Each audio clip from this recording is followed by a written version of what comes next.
Welcome to our next slide, which I believe is going to be our second last slide.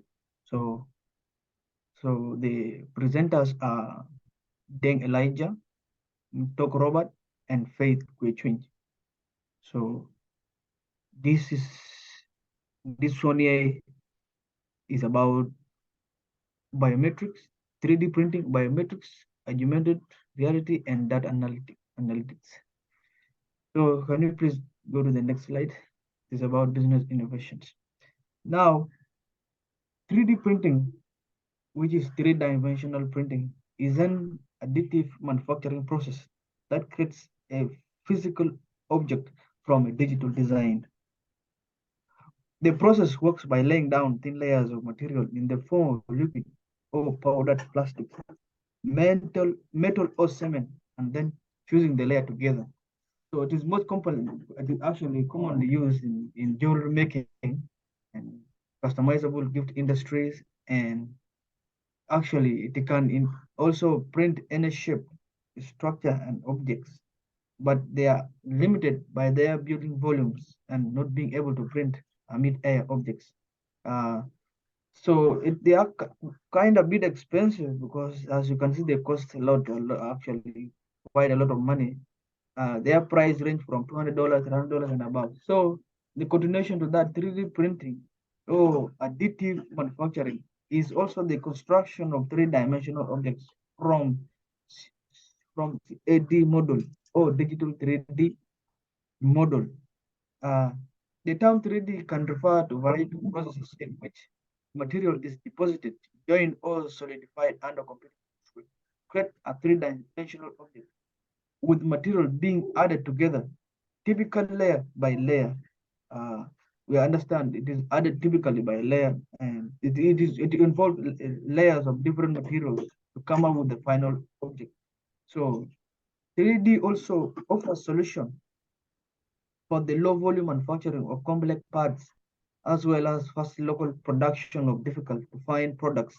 Uh, as more affordable products become available, opportunities for industry will continue to grow. So advantages of 3D printing.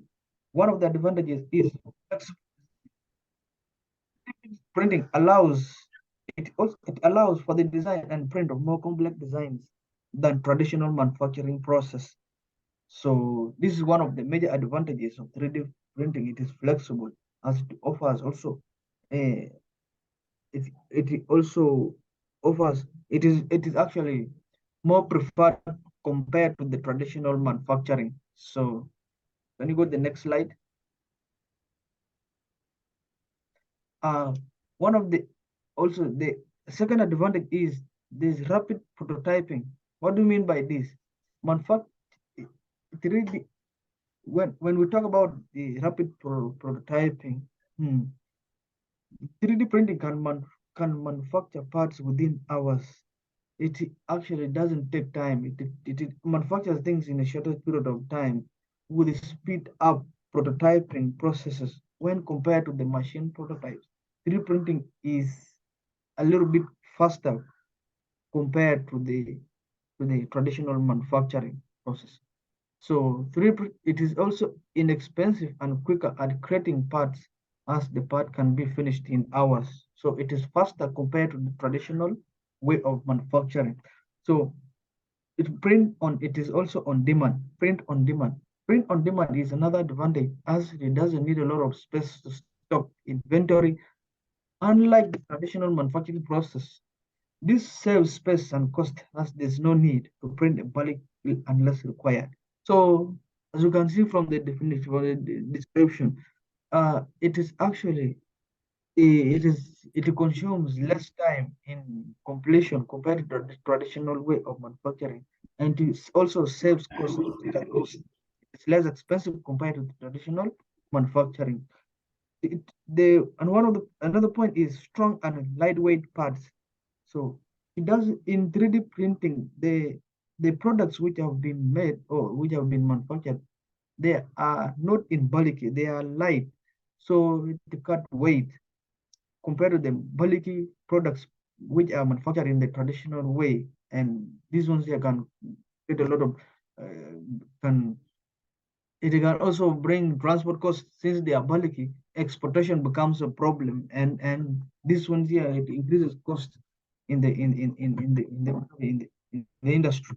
So strong and lightweight parts, fast design and production. Depending on parts design and complexion, 3D printing can print objects within hours, which is much faster than model or machine part. Minimizing waste. The production of parts only requires the materials needed for the part itself, with little or no wastage, as compared to alternative methods which are cut from large chunks of non-recyclable materials. Uh, the next slide is cost effective. Be brief All time. right, cost effective. We have ease of access. Cost effective, we also cost as I explained earlier. Ease of access. There is easy accessibility of the 3D prototyping procedures or the whatever the method. Environmentally friendly, as we said earlier, there is a recycling of materials.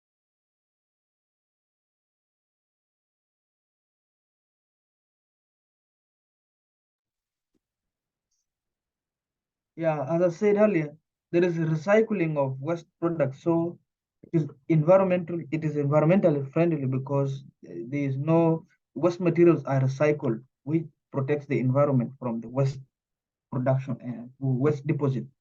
And it is also advanced health care. 3D printing is being used in the medical sector to help save lives by printing organs for human bodies, such as livers, kidneys, and hearts. It is also used in radioactivity for checking the human body, which improve healthcare facilities and human life. Disadvantages of 3D printing. Actually, there is limited materials. While 3D printing can create items installation, uh, we have restricted build size.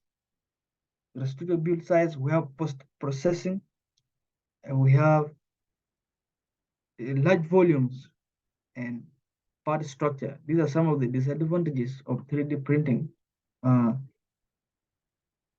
can my colleague take over the next slides as I beg to stop here by metrics? Thank you, Tech. Thanks for the presentation. I'm going to take through biometrics, and then my colleague will take from where I'm going to stop. When we talk about biometrics are body measurements and calculations related to human characteristics. Biometrics authentication is used in computer science as a form of identification and access control.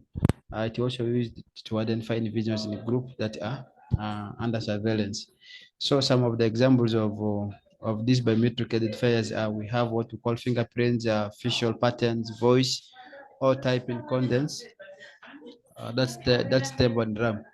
So we in biometrics we have devices which we always use. We have computers, and these devices can unlock automatically when they detect the fingerprints of when approved the user.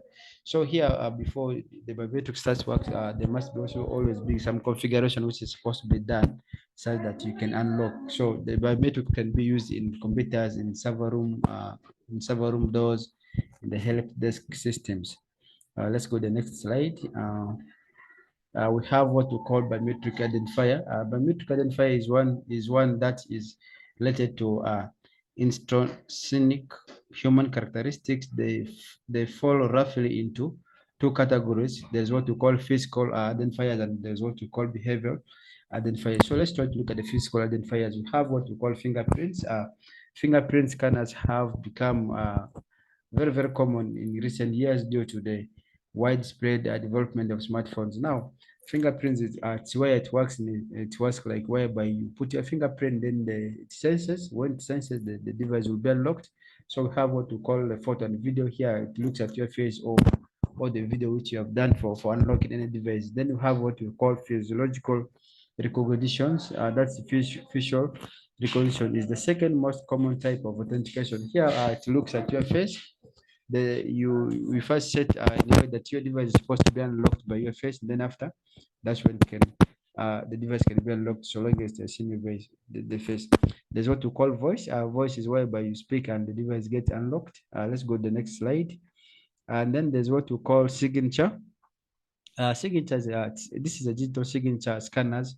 already in widespread use rental, checkout, and in banks, and a good choice for situations where users and customers are already expecting to have to cite their names. Then we have what we call DNA. Today, DNA scans are used primarily in health and the law enforcement to identify suspects and in the movies. Now, DNA test, it's like for example, let's look at a live role example, reality. You find that there are some people who deny kids, and with the help of DNA, they're able to realize that the kid belongs to them. So let's look at the behavioral identifiers. So we have the typing patterns. Everybody has a typing style. These gadgets can sense that when you draw a pattern, it can sense that you're supposed to type this word. Then we have what you call the physical movements. Now, the way somebody walks is unique to an individual and can be used to authenticate employees in a building. So there's what we call navigation patterns, mouse movements and finger movements on trackpads or touch sensitive screens are unique to individuals and relatively easy to detect with software, no additional hardware required. Let's move to the next slide. We have what we call engagement patterns. Then we have what we call the challenges of biometrics. One of them is privacy. Uh, privacy. When you look at biometrics, you find that your body parts are really exposed to the devices. For example, your ear or your eyes and the face are always exposed. Then we have what we call hackers. Biometrics are hackable. So we find that people can hack into any system with your biometric, and since you are the only person who have the access to the biometric, you may end up blaming you when somebody has the access the person has hacked into. Then we hold the three biometrics hacks may have greater consequences. Now, since the biometric reveals parts of a user identity, if stolen, it can be used to falsify legal documents. The benefits of biometric technology also cool. We also have the benefits. It's faster and more convenient for the users. Strong authentication since biological characters are distinct. Now there's what we call elimination friction associated with the traditional security measures. Then the last point is biometric servers usually require less database memory. They really don't need much memory for the storage. And then we have what we call augmented reality. Augmented reality is an enhanced vision of the real physical world achievement through the use of visual elements, sound, or other sensory stimuli delivered via technology. Uh, this is rather different from virtual reality. Virtual reality remains computer generated environments for you to interact with and invest in. Let's go to the next slide. The next slide is going to still talk about biometrics. Um, Here we can look at phones and tablets, the way augmented reality gets into most people's life. Virtual technologies, StarWalk app, for instance, allows a user to point the camera in their tablet or phone at the sky and see the names of the stars and planets superimposed on the image. So we also have what we call some apps for tablets and phones work with other objects as well. One of the examples is called Air Cool Coloring Book. Then we also have what we call Pokemon Go. Then let's go to the next slide. Mm. Let's go to the next slide. Those are just okay. Now, under augmented reality, devices suitable for augmented reality fall into the following categories. The first category is what we call the mobile phone, the mobile phones, which is the smartphones and tablets, which we have. We have what we call special AR devices. These special AR devices are one of the examples is what we call head-up display, which is abbreviated in HUD. It's all about sending data to the transparent display directly into your user's view. Then we also have what we call AR glasses or the smart glasses. Google glasses, Meta 2 glasses, Leicester see-through, and the Lefog AR earwear, etc. These units are capable of displaying notifications from your smartphone, assisting assembly, the workers access content hands-free. Then you have what we call AR conduct lenses or smart lenses, technology-related reality on one step even further. So let's look at the next slide.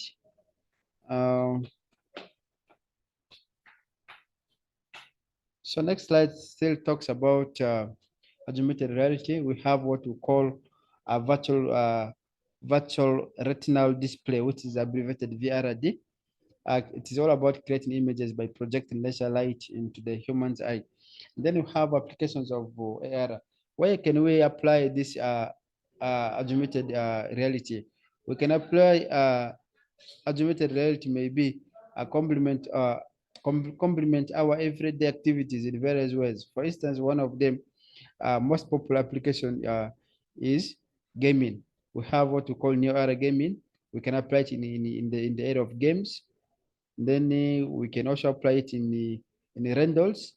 We also have other potential areas for area include we have the education, we have the medicine or the healthcare, we have what we call the military, we have the art installation and visual arts, we have tourism, and we have broadcasting, we have industrial design. We have what we call challenges with augmented reality. It has a problem of hardware.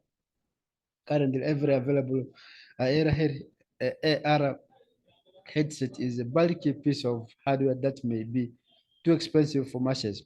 So the hardwares which are used for augmented reality they're very expensive, which makes people not afford. Then we have limited content. It doesn't have all the contents, and we have lack of regulations. There is no any regulations which always guides the augmented reality. So it makes it a challenge for people who wants to use. I think I will call my friend and my colleague Faith to take us through for the remaining slides.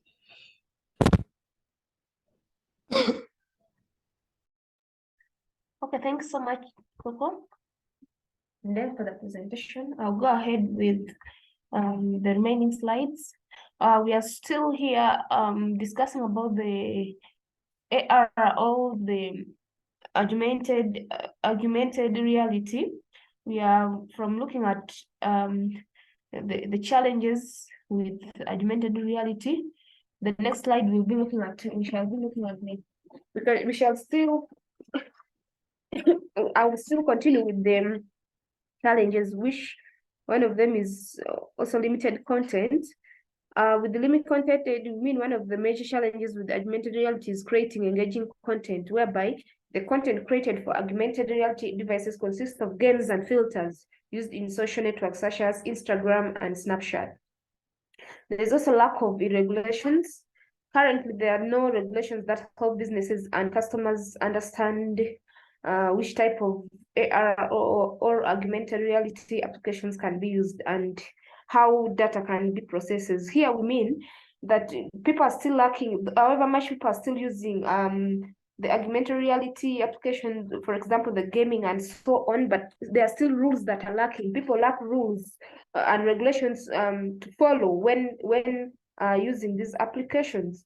The other slide is talking about okay, I can still talk about it. The regulations whereby we say in such cases, customers may have questions like who could be held accountable, which mitigation strategies can be used, and so many other questions. The other point is about the public skepticism. Although augmented reality is a popular topic of discussion among technology experts, customers are unaware of the benefits of the technology. Customers have only use the most of popular applications of augmented reality, such as trying out glasses, wardrobe, and accessories. Therefore, consumers need to be informed about various applications and benefits of augmented. This point means that however much the innovations are taking place out in innovating the augmented reality, still customers or the consumers needs to be informed more and more about these kind of applications, how they can benefit the reality about it. The other slide, we're still talking about the challenges. There's also physical safety risk, whereby applications can be mentally disrupting and may lead to physical injuries. For example, many people were injured while playing Pokemon Go. So here, there's a lot of risk still with this kind of applications, so people need to be careful. For example, here we are saying that people were injured while playing this kind of game, so people really need to be informed. The other point we are going to talk about, this other slide is talking about the data analytics about all this.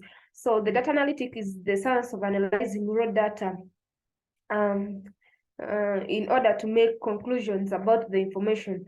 The techniques and processes of data analytic have been automated into many mechanical processes and algorithms that work over raw data for human consumption. The examples we can give about this data analytic is manufacturing companies. Like, for example, manufacturing companies often record the runtime, downtime, and work quick for various machines, and then analyze the data to better plan the workload so that machines operate closer to peak capacities. As we still continue with the data analytic, we shall pick out the key terms that are used in data analytic. For example, data, which is the central part of how organization function. However, as data collection increases, managing and analyzing become more complex. At first, we're looking at raw data. What is data? Data is a collection of raw facts. So whereby here, we are talking about managing and analyzing data. How complex are they? How more important are they? So for one to gain better value for data, we need to be thoroughly understood. Collecting data across multitude sources can be crucial to driving insights and driving changes. There's also data analytic that can do much more than point of bottlenecks in production. Gaming companies use data analytic to set reward schedules for players that keep the majority to play activity in the game. So for one to really be data analytics, you have to be more confident in analyzing and collecting all these raw facts and the data that are needed. So there's also data description. Data analytics is broken down into 4 basic types. We shall go ahead and talk about the types of data descriptions here. There is data description analytics, diagnostic analytic, predictive analytic, and prescriptive analytics. With the descriptive analytics, it describes what happened over a given period of time. It has the number of views gone up, and then the sales stronger this month than the other one. So description basically talks about a given period of time, the views that are gone up, and then the stronger scale that were collected the last month. Then diagnostic analytic focuses more on why something happened, what involves device that inputs and a bit of an hypothesis. This hypothesis is an app that we use for collecting data. Then we will have predictive analytics that moves to what is likely going to happen in the near term. We have prescriptive analytics that suggests a course of action if the likelihood of a hot summer is measured. All these types of of data analytics that are broken down helps us to get to know all what is needed in collecting the raw data. Then we are going to look about the benefits of data analytics. There is the proactivity and anticipating needs, whereby sharing data with businesses, customers expect companies to know them. We have delivering relevant products, which is effective data collection combined with analytics helps companies stay competitive when demand changes or new technology is developed. There's personalization and services, whereby here companies need to be extremely responsive to cope up with the volatility created by customers engaging via digital technologies. We shall go ahead and talk about optimizing and improving operational efficiency, whereby we apply analytics for designing and controlling the process and optimizing business operation that ensure efficiency and effectiveness to fulfill customer expectations. There's also mitigating risk and fraud. Mitigating risk and fraud, whereby here we are saying security and fraud analytics aims to protect all physical, financial, and intellectual assets from misuse by internal and external threats. We shall go ahead with our other slides. We are still talking about data analytics challenges. Here there is need for synchronization across disparate data sources. And we are saying that as data sets are becoming bigger and more diverse, there's a big challenge to incorporate them into an analytical platform. If this is overlooked, it will create gaps and lead to wrong messages and insight. Acute shortage of professionals who understand big data analysis. Here, the analysis of data is important to make this voluminous amount of data being produced in every minute, which is useful with the exponential and rise of data. A huge demand for big data scientists and big data analysts has been created in the market. We shall also go ahead and look at getting meaningful insights through the use of big data analysis, which is imperative for business organizations to gain important insights from big data analytics. We are also looking at getting voluminous data into the big data platform, whereby it is surprising that data is growing with every passing day. This simply indicates that businesses and organizations need to handle a large amount of data on a daily basis, whereby the amount and variety of data available these days can overwhelm any data engineer, and that is why it is considered uncertainty of data management landscape. With this, the rise of big data, new technologies and companies are being developed every day by day. So innovators every day are developing new technologies. So challenges faced by the companies is in the big data analysis to find out which technology will be suited to them without the introduction of new problems and potential risks. Let me call upon Toko, Robert, to finish up with this last slide. Toko, kindly help me finish up with this slide, the last one. Thank you so much.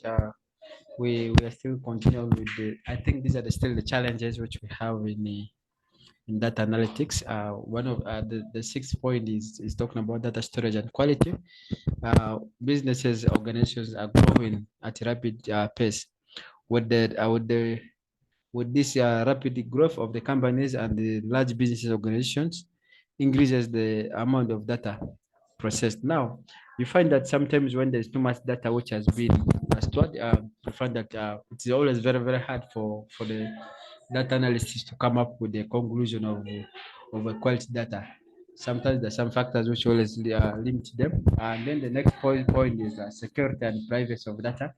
Now, here it's like once businesses, enterprises discover how to use big data, it brings them a wide range of possibilities and opportunities. However, it also involves the potential risks and associated with big data when it comes to the privacy and the security of the data. We find that when data analytics are found that with, when you are using the big data, you need to come up with the right information. Sometimes there's always no private or security of the data, which makes it to be not so capable to be used in other businesses which have high level of data integrity.